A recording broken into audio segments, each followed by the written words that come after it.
Hi everybody, welcome back to Catch and Cook. Today we're going to be making flounder. This flounder dish was actually part of a recipe that was given to me by an old friend of mine. Her name's Lala and her boyfriend is David. I went to school with both of them and they live in Tennessee with their family and they like to make this flounder dish with a really cool marinade. It's got a mixture of mayonnaise and mustard and breadcrumbs, and we're going to go ahead and put that together in just a little bit. The whole recipe is very short and only takes a few minutes to make.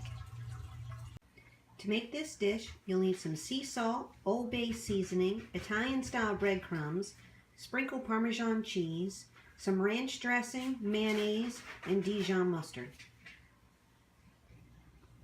Next, you're going to want to take the ranch, mayonnaise, and mustard mixture and use a pastry brush to coat all of your flounder fillets with it.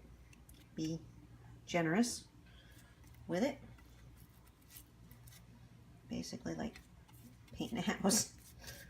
Just slop it on there.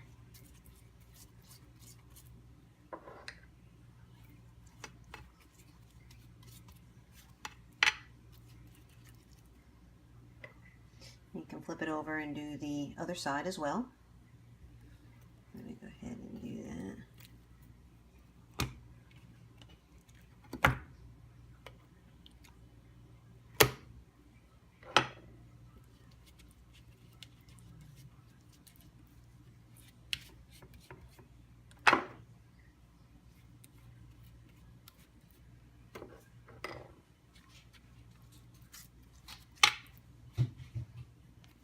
You might want to add a little melted butter or oil to the pan so that the fish fillets will not stick to the bottom. That squeaking that you hear in the background is actually the dogs. They're playing with their toys. They like those squeaky toys. Add a little more. Use it up like so. Next, you want to go ahead and add the sea salt and the Old Bay seasoning. Be as generous with the seasoning as you like.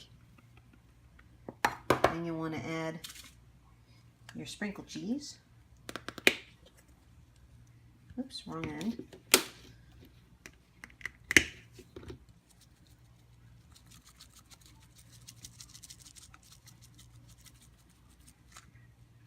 And last but not least, a little bit of the breadcrumbs.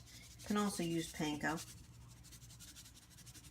your preference, or crushed up potato chips. I've seen that used too. If I remember right, Lala likes to use panko. Okay, that's what it looks like.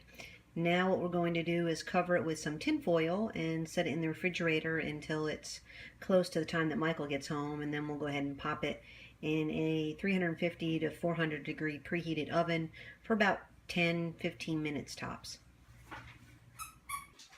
Today we'll also be making twice baked potatoes along with a strawberry cake with strawberry frosting.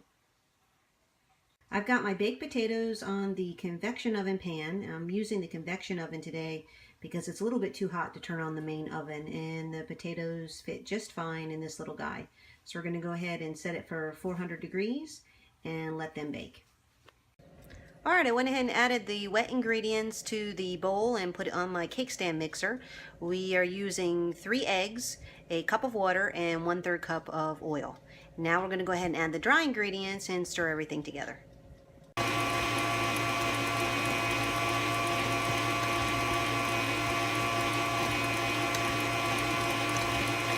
Alright, I've got my batter in the pans. I'm using 2. I'm going to do a layer cake today. And I've got the oven preheated. Now that the outside temperatures have cooled down a little bit, I'm not so concerned about turning on the oven. So we're going to go ahead and pop them in the oven for about 30 minutes at 350 degrees.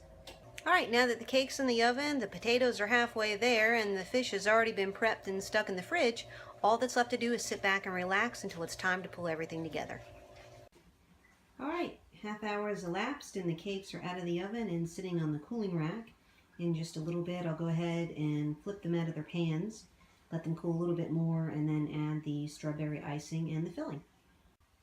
All right, our strawberry cake has been filled and frosted. The filling is a vanilla cream with vanilla wafers and coconut.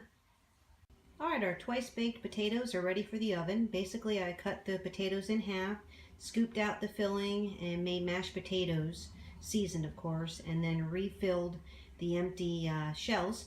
And I'm going to stick that in the oven and let it reheat once Michael gets home. Okay guys, dinner is served. So this concludes our latest episode of Catch and Cook.